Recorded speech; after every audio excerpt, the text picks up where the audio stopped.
Selamat pagi, Bapak Ibu, saudara-saudara sekalian.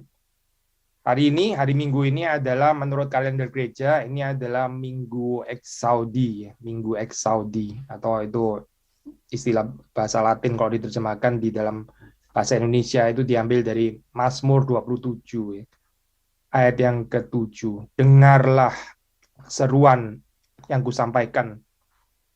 Atau kalau di dalam bahasa Inggris, kita membaca di dalam terjemahan ESV misalnya ya. Hear, O Lord, when I cry aloud. Karena itu kita hari ini akan membaca Mazmur 27 ini ya. Kita membaca dari ayat ke-7 saja, langsung dari kata itu ya, Exaudi. Mazmur 27 ayat 7, kalau di dalam bahasa Indonesia ini mulai ayat 7, kita membaca sampai dengan ayat yang ke-10. Saya bacakan untuk kita semua. Dengarlah Tuhan seruan yang kusampaikan. Kasihanilah aku dan jawablah aku. Hatiku mengikuti firman-Mu, carilah wajah-Ku. Maka wajah-Mu ku cari ya Tuhan. Janganlah menyembunyikan wajah-Mu kepadaku. Janganlah menolak hamba-Mu ini dengan murka. Engkaulah pertolonganku, janganlah membuang aku dan janganlah meninggalkan aku, ya Allah penyelamatku. Sekalipun ayahku dan ibuku meninggalkan aku, namun Tuhan menyambut aku. Lalu kita juga akan baca satu bagian dari Perjanjian Baru yang tidak asing untuk kita semua, yaitu Roma 8. Roma 8, kita membaca ayat 26 sampai dengan yang 30. Roma 8 ayat 26 sampai dengan ayat 30. Saya bacakan. Demikian juga roh membantu kita dalam kelemahan kita, sebab kita tidak tahu bagaimana sebenarnya harus berdoa. Tetapi roh sendiri berdoa untuk kita kepada Allah dengan keluhan-keluhan yang tidak terucapkan. Dan Allah yang menyelidiki hati nurani mengetahui maksud roh itu, yaitu bahwa ia sesuai dengan kehendak Allah berdoa untuk orang-orang kudus. Kita tahu sekarang bahwa Allah turut bekerja dalam segala sesuatu untuk mendatangkan kebaikan bagi mereka yang mengasihi Dia, yaitu bagi mereka yang terpanggil sesuai dengan rencana Allah.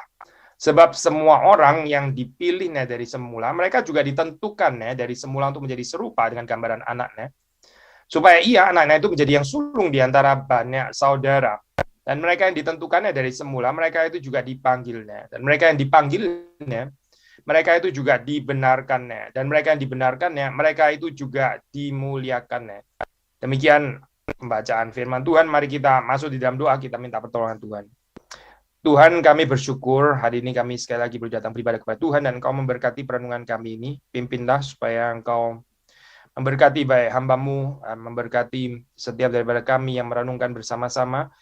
Tuhan tolong supaya kami di dalam perenungan ini boleh memperkenan hati Tuhan, dan perenungan ini sekali lagi boleh dipakai oleh Tuhan untuk mengubahkan kehidupan kami jadi orang-orang yang semakin mengerti kehendak Tuhan. Demi Yesus Kristus kami berdoa. Amin. Ya, sekali lagi saya ini adalah Minggu Eksaudi. Ini Minggu Eksaudi, dan di dalam Minggu Eksaudi ini kita merenungkan dua bagian ini. Indeed, menurut kalender gereja bukan hanya Psalm atau Mazmur 27, tapi juga Roma 8. Ini kita bisa renungkan di dalam Minggu Eksaudi. Tapi sebelumnya kita mau melihat dari Mazmur ini ya. Mazmur 27 ini menarik saya, karena kalau saudara melihat ya, ini kita nggak baca dari bagian awal, tapi bagian awal ya kalau dibandingkan dengan mulai ayat 7, di sini tiba-tiba itu ada perubahan mood ya. Ada perubahan mood di situ ya. Nah, kita melihat sedikit saja ya. Sedikit saja gitu, yaitu ayat ke-6. Itu ayat 6 itu diakhiri dengan, maksudnya section yang di atas diakhiri dengan, maka sekarang tegaklah kepalaku, mengatasi musuhku sekeliling aku. Dalam kemahnya aku mau mempersembahkan korban dengan sorak-sorai.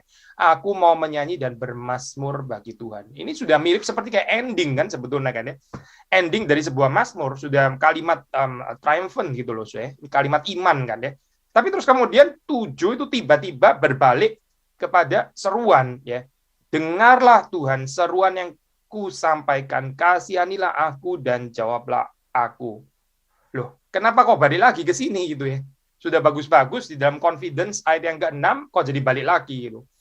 Nah, sudah perhaps ada sesuatu yang kita bisa pelajari juga kali di sini ya. Kita pikir ya, kadang-kadang ini kita pikir kehidupan yang maju, yang menjadi makin makin apa mengenal Tuhan, matang dan sebagainya itu stabil akan terus ke atas ya, seperti roket yang meluncur gitu ya. Nggak ada belok-beloknya dan sebagainya gitu. Ternyata di dalam kehidupan manusia tidak demikian, Saudara. Salah satu contoh paling jelas ya, Saudara bisa membaca kitab Ayub, itu jelas sekali, Saudara, apa struktur ini ya. Saudara membaca kitab Ayub itu di pasal-pasal pertama, yang kedua gitu ya. Itu Ayub itu mengatakan kalimatnya bagus sekali. Tuhan yang memberi, Tuhan yang mengambil. Terpujilah nama Tuhan. Bagus sekali gitu. Dia menegur istrinya yang nggak bisa menerima apa yang diberikan dari tangan Tuhan ya. Cuma mau menerima yang baik saja tapi nggak mau menerima keadaan buruk ya di dalam pengaturan Tuhan. Dia menegur istrinya. Itu bagus sekali so, itu sampai di situ gitu ya. Tapi kemudian mulai masuk pasal 3, ternyata Ayub ternyata ada keluhan-keluhan juga. Ayub ternyata ada keluh kesah, Ayub ada ratapan, Ayub ada keraguan, bahkan kalimat-kalimat tertentu itu terdengar cukup sinis gitu ya di dalam mulai pasal 3 dan seterusnya gitu. Nah, kita nggak bisa menghakimi di dalam pengertian, nah Ayub ini bagaimana sih, kayaknya dia munafik deh waktu ngomong di dalam pasal kedua itu, Tuhan yang memberi, Tuhan yang mengambil, karena dia nggak really meant it kali ya, dia nggak betul-betul bermaksud mengatakan itu kali. Ini cuma jaga muka atau apa, salah ya saudara, kita menghakimi seperti itu salah gitu. Karena di dalam perjalanan seorang percaya, ya saudara, di dalam perjalanan kehidupan saudara dan saya, itu ada jatuh bangun. Ada periode di mana kita punya keyakinan, katakanlah setelah di dalam ini ya, ayat ke-6 ini ya, atau di dalam ayat ke-6 ini ya, yakin ya, sekarang tegaklah kepalaku, mengatasi musuhku sekeliling aku ya. Tapi terus kemudian ya di dalam perjalanan berikutnya kita bisa ada doubt lagi gitu. Kita bisa ada keraguan lagi dan itu oke, ya, itu oke. Itu merupakan satu perjalanan iman sebetulnya gitu.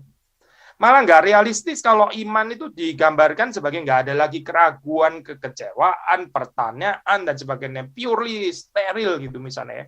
Oh, pertobatan itu digambarkan sebagai satu gambarannya dulu itu ya, dulu saya orang yang ada ragu-ragu itu dulu, itu semua sudah lewat semua.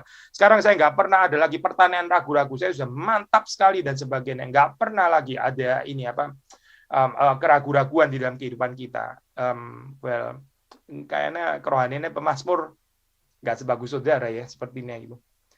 Saudara melihat di sini ya, yang indah justru ini saya mengutip dari komentar ya, commentary mengatakan bahwa the depth of anxiety, kedalaman dari apa ya ini anxiety itu apa ya saya ini apa ketakutan itu ya, kedalamannya itu bahkan ya di dalam kitab suci itu diekspresikan in the liturgical phraseology hear my voice.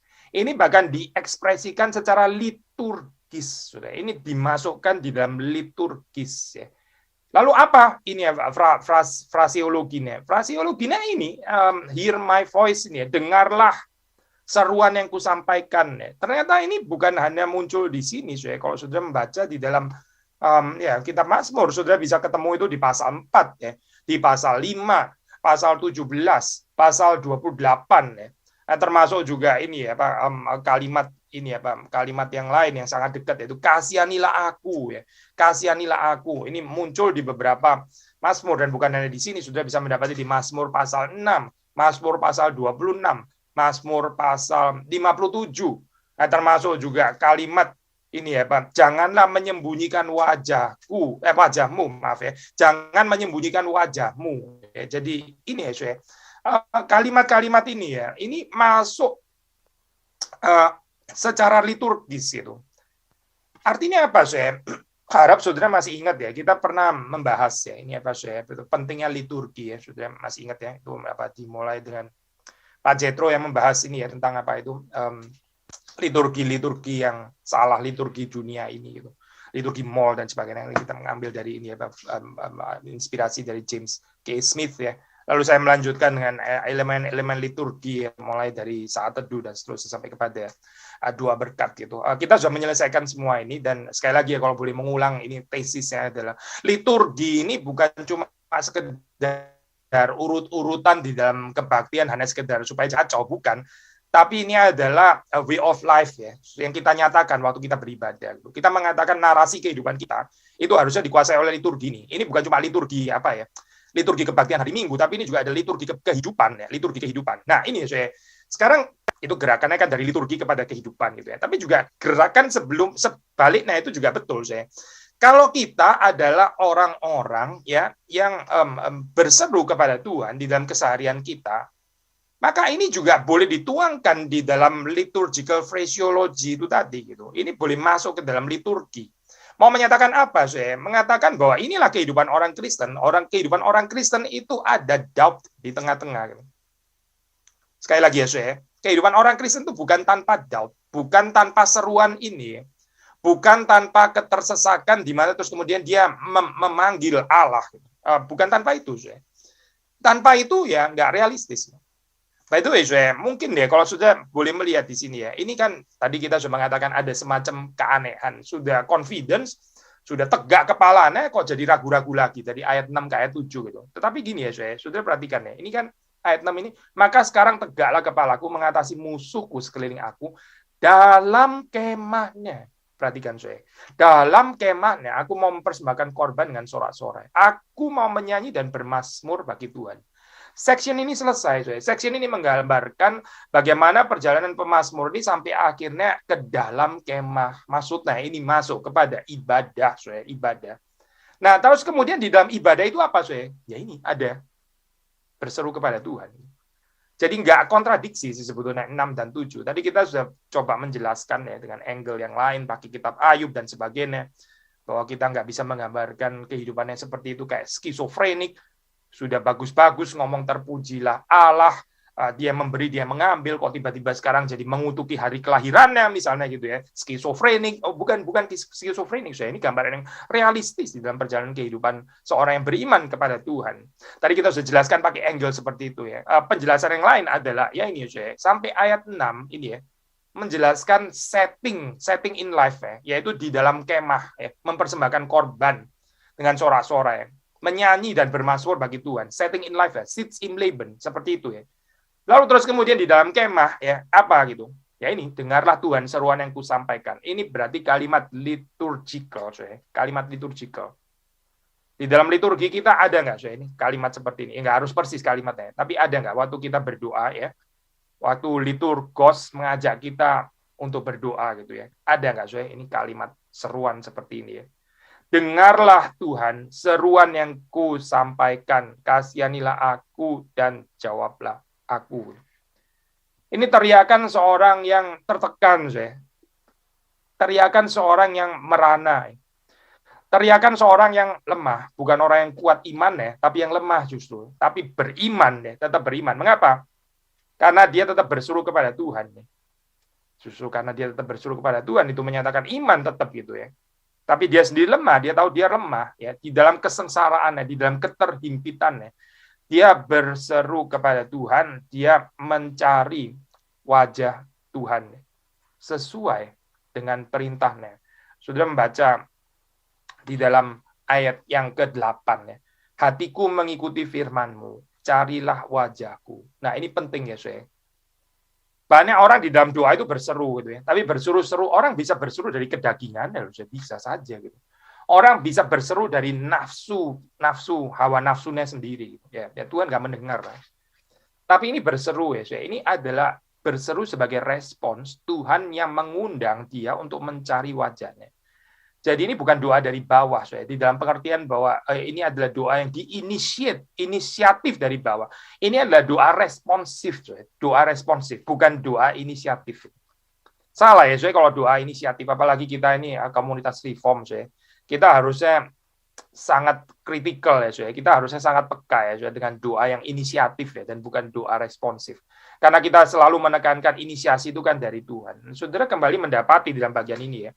Inisiasinya itu dari Tuhan. Tuhan pernah berfirman, carilah wajahku.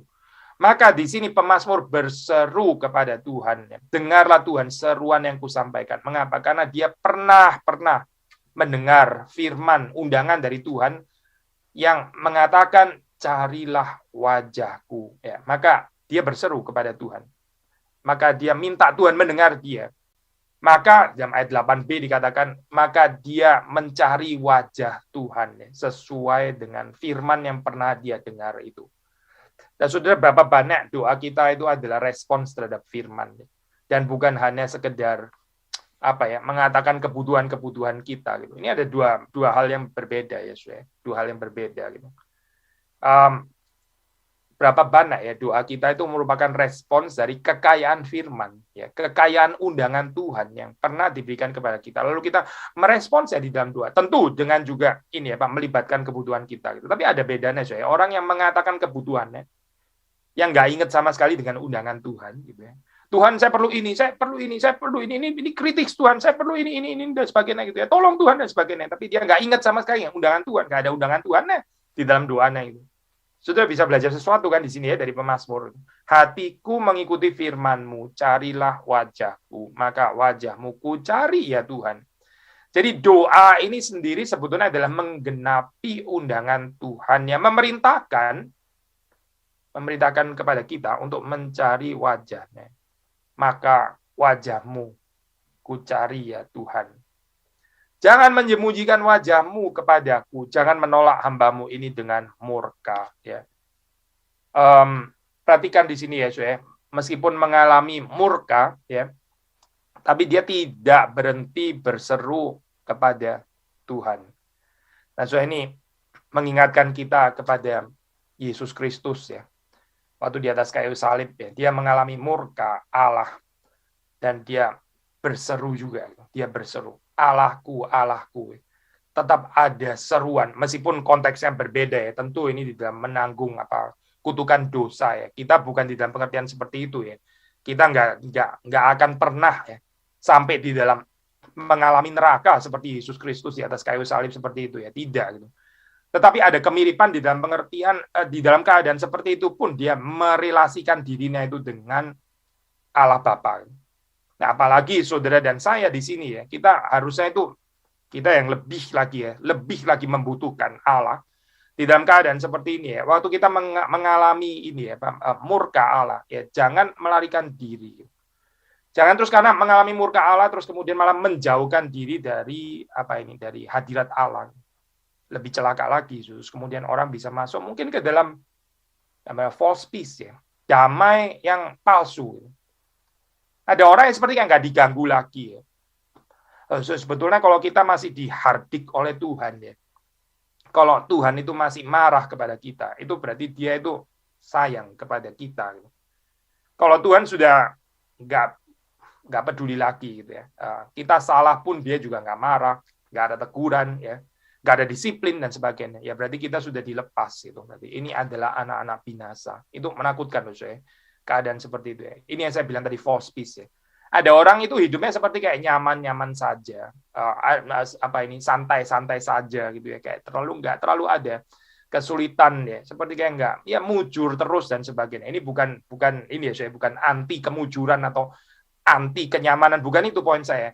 Tapi dalam keadaan seperti ini ya, saya gini saja sederhana ya. Kita ini orang berdosa gitu ya. Kita ini orang berdosa, orang nggak sempurna. Orang berdosa mana sih yang nggak perlu disiplin itu gitu? Coba saudara kasih tahu saya. Gitu.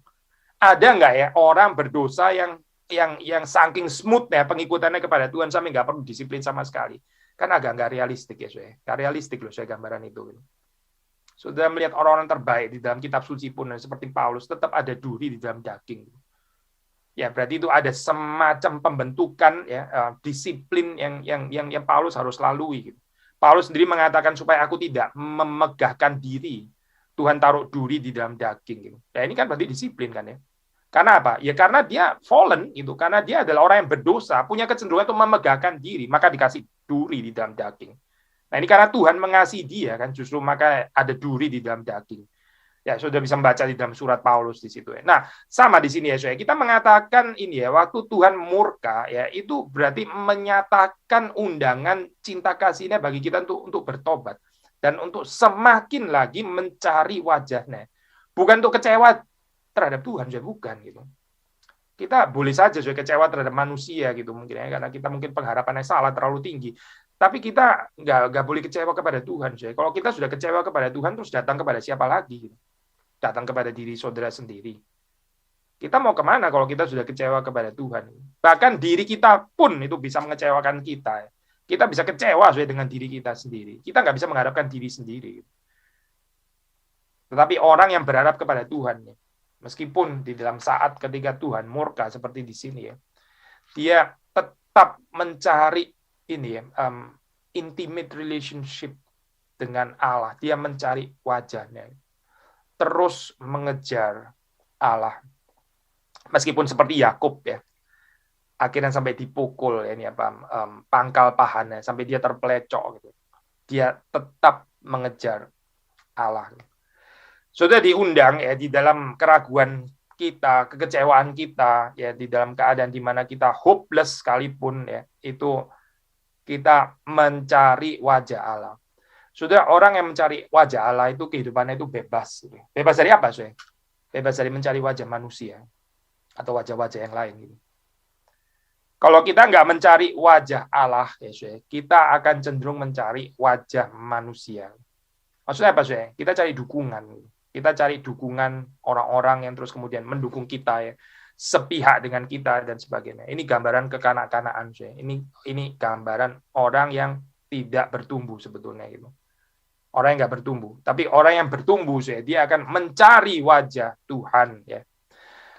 Nah, saya ada ini ya, waktu melihat film Luther, mungkin ini apa historis atau nggak historis, ini ya apa nggak pasti lah ya. Tapi anyway, secara sinematografis ya, itu apa I think satu adegan yang menyentuh gitu ya, dalam film Luther gitu ya. Waktu itu ya setelah dia apa setelah dia itu apa 95 tesis dan sebagainya, terus kemudian dia dihampiri oleh Staupitz ya, dia punya spiritual father gitu kan ya, dihampiri oleh Staupitz gitu kan. Staupitz itu mengatakan ya ini apa, kok kamu melakukan seperti ini gitu ya, ini kan bahaya sekali gitu kan, ini kan sesuatu yang nggak bisa diterima sebetulnya secara kehidupan gereja gitu ya.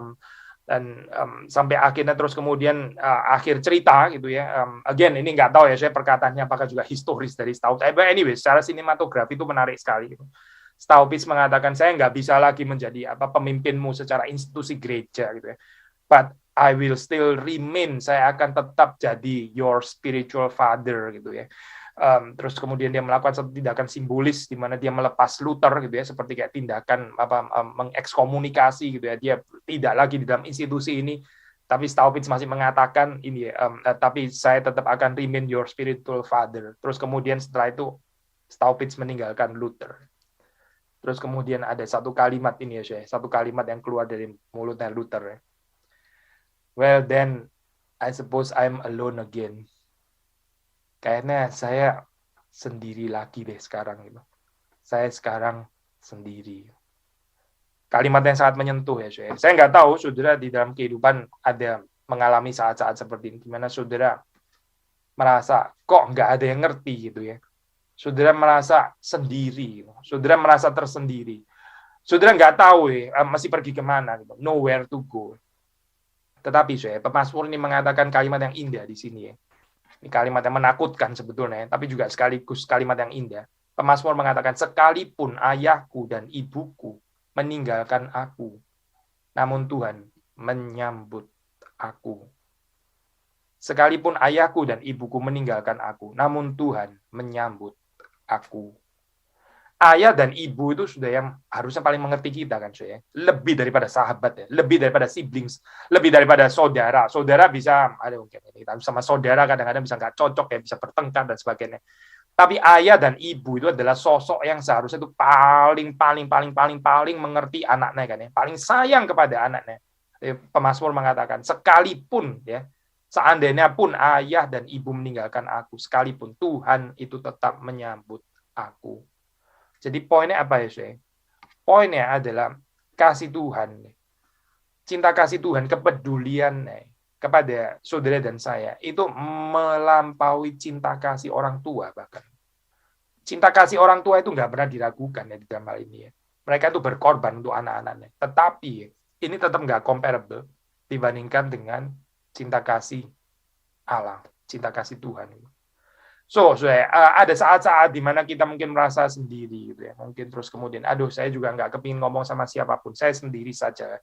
Kayak ngomong juga percuma, nggak ada yang mengerti dan seterusnya. Jadi bagaimana saya dalam keadaan seperti ini?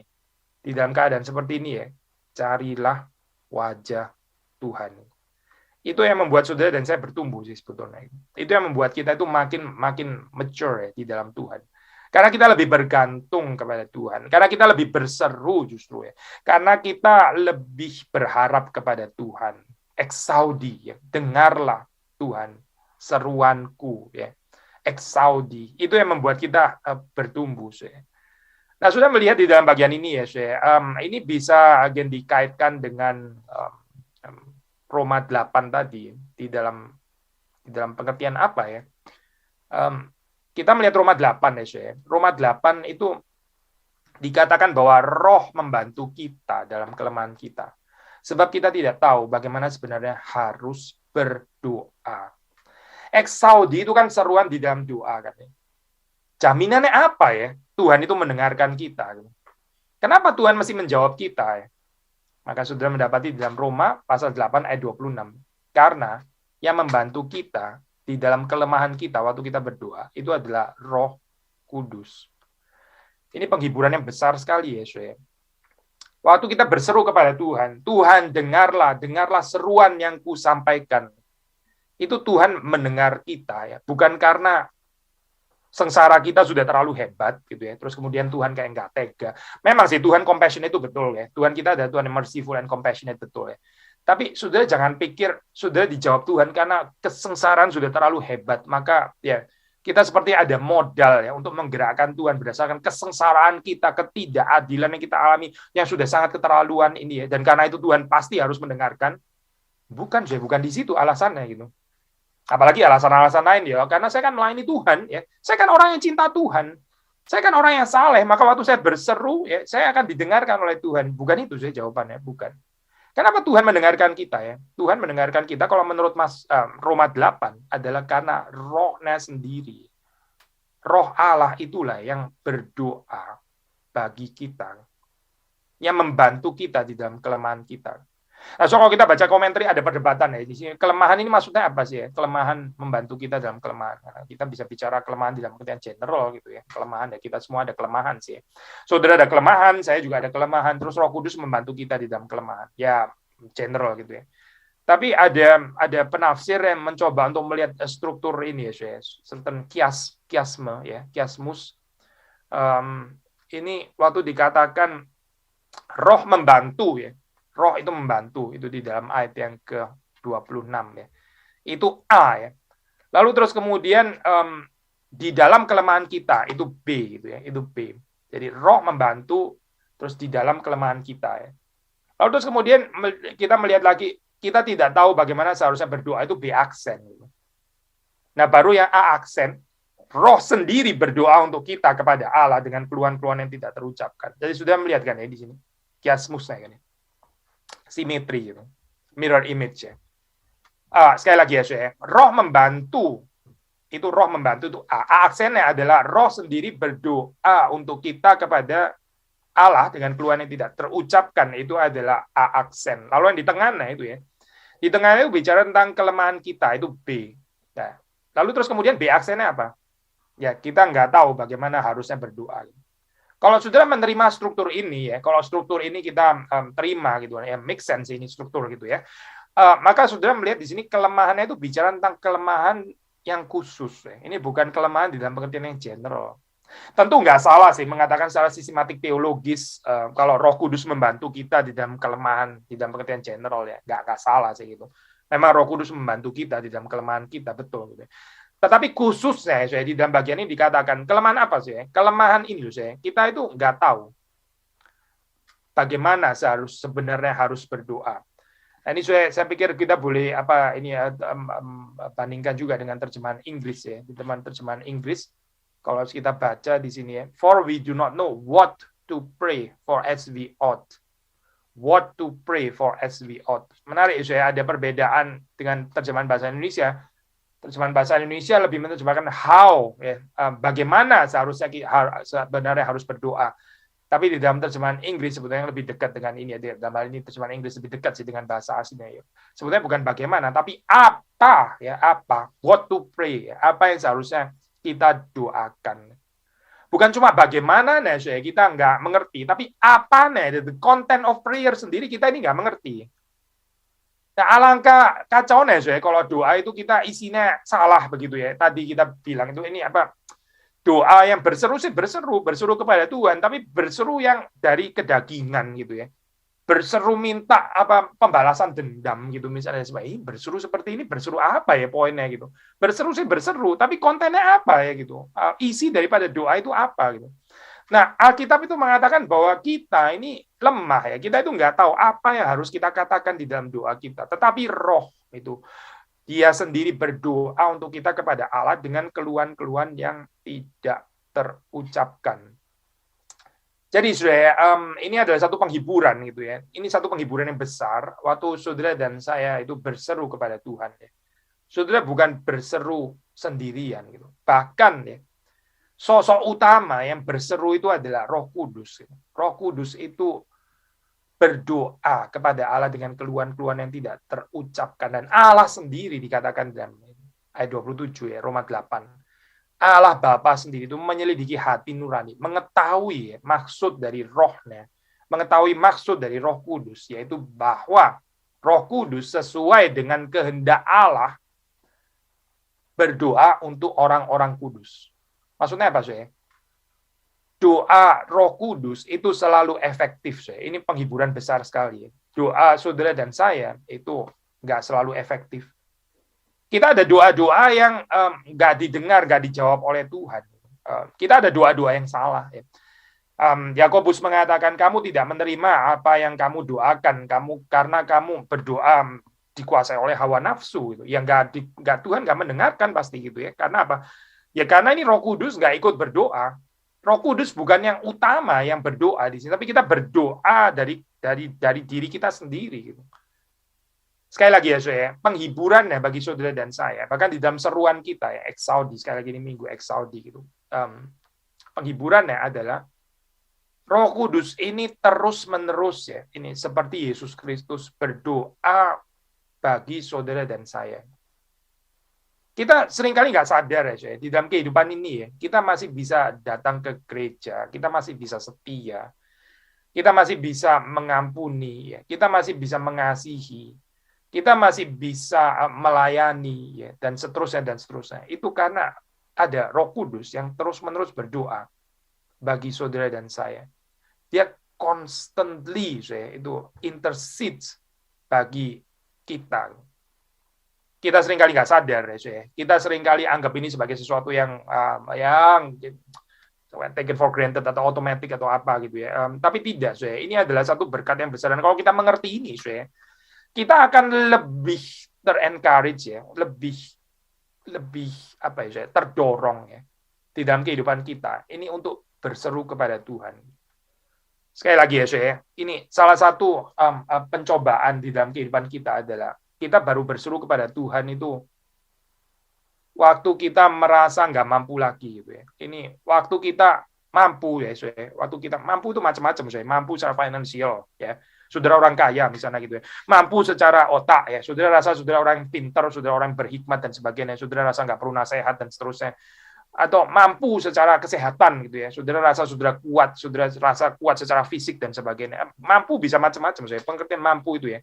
Mampu itu bisa membuat kita itu jadi nggak berseru kepada Tuhan. Nggak berseru kepada Tuhan. Makanya saya ini Paulus pun saya dibentuk seperti itu ya. Ada duri di dalam daging. Supaya mengajar apa saya? Ya supaya mengajar Paulus tidak memegahkan diri.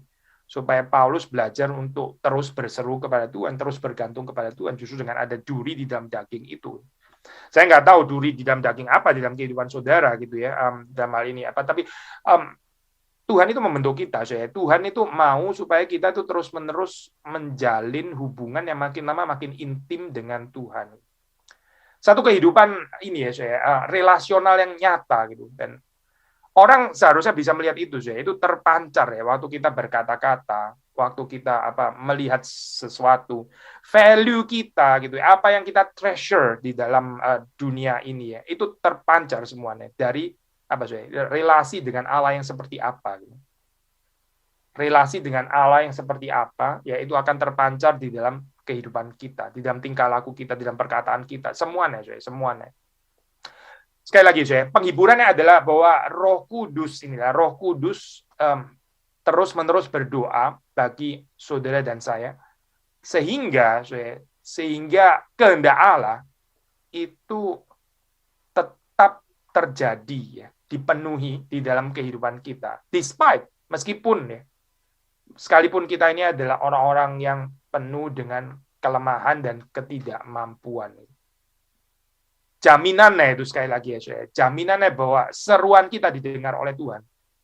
Itu sekali lagi bukan karena saudara sudah terlalu sengsara atau saudara sudah terlalu diviktimisasi begitu ya, atau karena saudara sudah terlalu menderita, atau karena saudara sudah melayani banyak, saudara sudah kasih persembahan, bukan itu. Tetapi karena Roh Kudus yang berdoa kepada Bapa, dan doa Roh Kudus itu nggak mungkin gagal. Roh Kudus itu berdoa selalu seturut dengan kehendak Allah, selalu. Nggak mungkin ada yang salah sedikit pun gitu. Maka ini jaminan penghiburan ya bagi saudara dan saya. It's all about the triune God. Ini adalah tentang Bapa, Putra, Yesus Kristus, dan Roh Kudus. Lalu kita berbagian di dalamnya. Saudara diundang. Roh Kudus itu berdoa kepada Bapa. Saudara diundang untuk berdoa bersama dengan Roh Kudus. Ada persekutuan jadi ya, dengan Allah Tritunggal, dengan pribadi-pribadi Tritunggal. Nah, saudara melihat juga kaitan di sini ya. Kalau kita perhatikan di sini ayat 27 ini ya, waktu dikatakan Allah menyelidiki hati nurani, mengetahui maksud Roh itu, yaitu bahwa Roh Kudus sesuai dengan kehendak Allah berdoa untuk orang-orang kudus. Baru masuk kepada ayat 28 yang terkenal itu, kita tahu sekarang bahwa Allah turut bekerja dalam segala sesuatu untuk mendatangkan kebaikan bagi mereka yang mengasihi Dia, yaitu bagi mereka yang terpanggil sesuai dengan rencana Allah. Nah, seperti kita tahu ayat 28 ini seringkali ini sudah ditafsir enggak karu-karuan kemana-mana gitu ya, dan kita sudah sering bahas bagian ini gitu. Saya sudah pernah bahas bagian ini di dalam kaitan dengan ayat yang ke-29. Apa artinya Allah turut bekerja dalam segala sesuatu mendatangkan kebaikan, itu apa artinya? Sudah bisa membaca di dalam kaitan ayat selanjutnya di situ, ya, tidak lain tidak bukan, yaitu untuk menjadi semakin serupa dengan gambaran anaknya. Jadi mendatangkan kebaikan. Kebaikannya itu apa, Kita dibuat semakin serupa dengan gambaran Kristus. Itu 28 tuh nggak bisa dipisah daripada 29. Nah, hari ini saya mau menekankan bagian ini, saya sudah bahas ya. Ini di beberapa pertemuan yang lalu gitu. Hari ini kita mau kaitkan ayat 27 sekarang. Ayat 27. Jadi 28 itu dibaca berdasarkan terang ayat 27. Waktu dikatakan di sini Allah turut bekerja dalam segala sesuatu untuk mendatangkan kebaikan bagi mereka yang mengasihi Dia. Ini apa artinya, Allah turut bekerja dalam segala sesuatu. Di dalam hal apa Allah turut bekerja dalam segala sesuatu? Ya ini, di dalam mengutus rohnya ya untuk mendoakan kita. Ini Dia bekerja di dalam segala sesuatu, mendatangkan kebaikan. Apa kebaikannya? Karena di dalam doa Roh Kudus itu Dia selalu berdoa sesuai dengan kehendak Allah. Ini kebaikan, Didoakan seturut dengan kehendak Allah. Itu adalah kebaikan bagi kita yang mengasihi Dia. Ini seharusnya menjadi good news untuk saudara dan saya. Kalau saudara nggak tertarik dengan ini ya, Pak, janji seperti ini kok cuma gini tok ya. Jadi cuma gini gitu. Ya jadi mendoakan menurut kehendak Allah, gitu saja gitu. Kalau sudah bilang gitu saja gitu, jangan-jangan keinginan kita ya, seruan kita itu di-driven semuanya by hawa nafsu. Gitu. Mungkin permintaan-permintaan doa kita tuh isinya semuanya adalah karnal, kedagingan gitu. Sampai hal seperti ini kok nggak ada resonans untuk kita gitu. Kita rasa ya jadi gitu tok gitu. Jadi saya nggak bisa dong ini punya mobil yang lebih baik gitu. Jadi nggak bisa dong saya punya rumah lebih besar. Jadi percuma dong saya berdoa untuk income suami saya supaya naik atau apa gitu, atau income saya dan sebagainya, atau income istri saya dan sebagainya. Jadi nggak bisa dong saya berdoa untuk anak saya supaya juara olimpiade atau apa. Nggak bisa dong berdoa seperti itu. Nggak tentu kehendak Allah dong berarti gitu. Bagaimana sih susah kayak tanggapan kayak begini ya? Kita dikuasai oleh permintaan-permintaan yang akhirnya mengaburkan kita dari ini, saya mendoakan kehendak Allah. Tetapi Roh Kudus ya, waktu dia berdoa ya, dia nggak mungkin luput saya, dia pasti mendoakan kehendak Allah, dan itu kebaikan saya bagi kita, bagi saudara dan saya. Allah turut bekerja dalam segala sesuatu untuk mendatangkan kebaikan bagi mereka yang mengasihi Dia. Maksudnya apa, saya? Maksudnya despite your and my weakness ya. Sekalipun saudara itu lemah ya, saya juga lemah ya, kita ini nggak mampu untuk berdoa ya, tetapi Roh Kudus itu mampu ya. Roh Kudus itu maha kuasa dan dia tetap akan berhasil, efektif ya, di dalam mendoakan kita. Karena dia mengetahui apa yang menjadi kehendak Allah dan dia mendoakan itu dan doanya itu efektif. Ini yang disebut dengan all things itu ya, working out for our good ya, untuk kebaikan kita. Ini saya sebetulnya maksudnya gitu. Yaitu bahwa Roh Kudus yang berdoa itu selalu efektif ya, bagi saudara dan saya. Kalau ini nggak menggetarkan hati kita, kalau ini nggak membuat kita merasa dibebaskan, ya saya nggak tahu ada berhala apa di dalam kehidupan kita. Better kita bertobat, tapi ini adalah janji yang besar ya. Waktu dikatakan Roh Kudus itu adalah Roh yang mendoakan kita dan doanya itu selalu berhasil. The efficacy of the work of the Spirit. Saudara kalau membaca Canons of Dort ya, di dalam konteks yang lain memang bukan tentang doa, saudara akan mendapatkan pengertian yang sama ya. Di situ sangat ditekankan ya ini. The power of the Holy Spirit itu efficacious. Pekerjaan Roh Kudus itu efficacious. Dia selalu efektif, selalu berhasil. Ya. Gak gagal. Ya, kadang-kadang dipakai istilah irresistible yang mungkin agak sedikit ini ya, misleading gitu pakai istilah irresistible. Tapi istilah yang lebih baik sebetulnya itu efficacious ya, efficacy. Ini pasti berhasil. Pekerjaan Roh Kudus itu nggak ada yang gagal di dalam hal ini. Nah, maka kita bergantung di dalam hal ini. Dengan rendah hati kita bergantung, mempersilakan Tuhan itu bekerja di dalam kehidupan kita. Termasuk juga di dalam seruan doa kita ya. Tadi loh yang kita bilang itu responsif seharusnya. Bukan inisiatif dari bawah gitu. Bukan kita berdoa dulu terus kemudian kita baru cari-cari. Kira-kira kalau kebutuhan saya seperti ini janji Tuhannya apa ya gitu ya. Ini mencari proof text sama saya, cari proof text. Bukan saya, ini bukan Alkitab, bukan proof text. Tapi Alkitab itu justru adalah yang mengundang saudara untuk bisa berespons. Kita mesti dipenuhi oleh perkataan firman itu ya. Di dalam kehidupan saudara dan saya, baru kita ini bisa berdoa dengan benar. Baru kita ini bisa merespons dengan benar. Baru kita bisa berseru dengan benar. Lalu ditambah lagi dengan Roma 8. Sebetulnya yang berseru itu adalah Roh Kudus sendiri. Roh Kudus sendiri itu dia itu berdoa kepada Bapa melalui kita ya, di dalam kita ya. How beautiful saya janji ini. Dan terakhir, seperti yang kita sudah pernah bahas ya. Apa itu? Allah turut bekerja dalam segala sesuatu untuk mendatangkan kebaikan bagi mereka yang mengasihi Dia. Ya. Saudara melihat di sini 29 30 ya, semacam urutan ordo salutis meskipun bukan di dalam pengertian sekuensial yang kaku ya, tapi sudah melihat ini tentang aspek-aspek keselamatan sebetulnya. Orang yang dipilihnya dari semula, mereka juga ditentukannya dari semula, menjadi serupa dengan gambaran anaknya. Supaya ia anak itu menjadi yang sulung di antara banyak saudara. Mereka yang ditentukannya dari semula, mereka itu juga dipanggil, ya, ada panggilan. Mereka yang dipanggil, mereka itu juga dibenarkan, ada justification. Ya. Dan mereka yang dibenarkan, mereka itu juga dimuliakan, ada glorification. Ya. Maksudnya apa sih? Karena ada Roh Kudus yang berdoa. Ya. Itu cerita keselamatan kita, itu pasti akan berakhir dengan benar. Ya. Nah ini kepercayaan sederhana kan ya, di dalam teologi reform. Kita sudah diajarkan sejak dari katekisasi, sekolah minggu. Ini nggak mungkin gagal sampai kepada glorification, consummation terakhir. Mengapa, saya? Sekali lagi ya. Bukan karena saudara ketekunannya lebih hebat daripada orang-orang yang lain, saudara lebih berkorban, saudara lebih punya daya juang. Ini bukan tentang saudara dan saya, bukan. Karena apa, saya? Karena Roh Kudus. Karena Roh Kudus setia mendoakan saudara dan saya. Karena Yesus Kristus Sang pendoa syafaat yang agung senantiasa berdoa bagi saudara dan saya. Dan karena itu, mari kita berseru kepada Tuhan. Exaudi, dengarlah Tuhan seruan yang kusampaikan. Kasihanilah aku dan jawablah aku. Kiranya Tuhan memberkati kita semua. Mari kita masuk di dalam doa. Tuhan, kami bersyukur untuk firman Tuhan dan Engkau menolong kami untuk bisa mengertinya. Roh-Mu yang kudus boleh terus menjelaskannya, meyakinkan hati kami, Dan kami boleh mengalaminya, kami boleh menjadi pendoa-pendoa yang setia. Bukan karena kami yang setia, tetapi karena Tuhan yang terlebih dahulu setia kepada kami.